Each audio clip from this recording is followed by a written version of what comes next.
శివుణ్ణి ఆరాధిస్తే విశ్వమంతా క్షేమంగా ఉంటుందయ్యా. ఇదేమిటయ్యా అంటే విశ్వమంతా శివుడేగా. చెట్టు నుంచి పళ్ళు కావాలంటే మూలంలోనే నీళ్లు పోస్తావు కదా అన్నాడు. అంతే కదా, చెట్టు పళ్ళు ఇస్తుందని చెప్పి చెట్టు మొదటి నుంచి తడుపుతూ కూర్చుంటావా? మూలంలో ఇస్తాం. అంటే నీకు కనబడే కొమ్మల నుంచి పళ్ళు రావాలంటే కనబడని మూలంలో పోయాలి.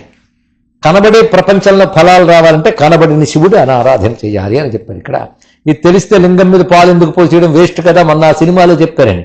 ఈ సినిమా వాళ్ళు వచ్చి మన గ్రంథాల మీద దృష్టి పెట్టడం వాళ్ళ తప్పు, వాళ్ళ పని కాదు అది. ఎందుకంటే వాళ్ళు ఏం కృషి చేశారని, ఏం సాధన చేశారని. అదేమిటో మన సంస్కృతిలో మాత్రం, మన భారతదేశంలో మాత్రం రామాయణాలు, భారతాలు, పురాణాలు వీటన్నిటి మీద ఎవడు పెడితే వాడు మాట్లాడతాడు, ఎవడు చదవడు ఏమీ లేదు. వీటిని ఎదుర్కొనడానికి హిందువులు సిద్ధంగా లేరు కనుక వాళ్ళ ఆటలు సాగుతున్నాయి.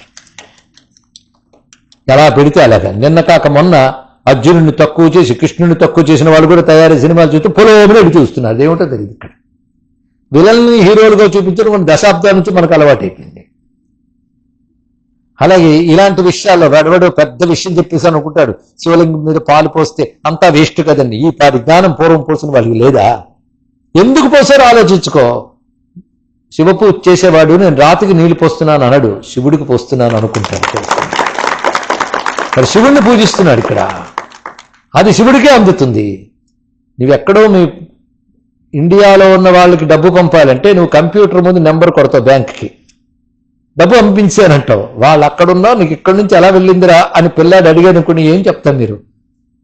దీనికి ఒక సిస్టమ్ ఉంది బాబు, దీనిలో వెళ్ళి లాగిన్ అయితే అక్కడికి వెళ్ళి బ్యాంక్ అకౌంట్తో కనెక్ట్ అయితే ఇక్కడ కొడితే అక్కడికి వెళ్ళిపోయింది. నీకు కనబడలేదుగా. ఇక్కడ ఇలా సిస్టమ్ ఎలా ఉందో అక్కడ ఇలా పెడితే అలా పరమాత్మకు వెళ్ళే సిస్టమ్ కూడా అలాగే ఉంటుంది.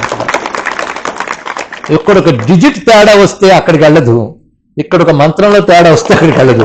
అది జాగ్రత్తగా చూసుకోవాలి, ఇవి జాగ్రత్తగా చూసుకోవాలి. తెలిసిందా?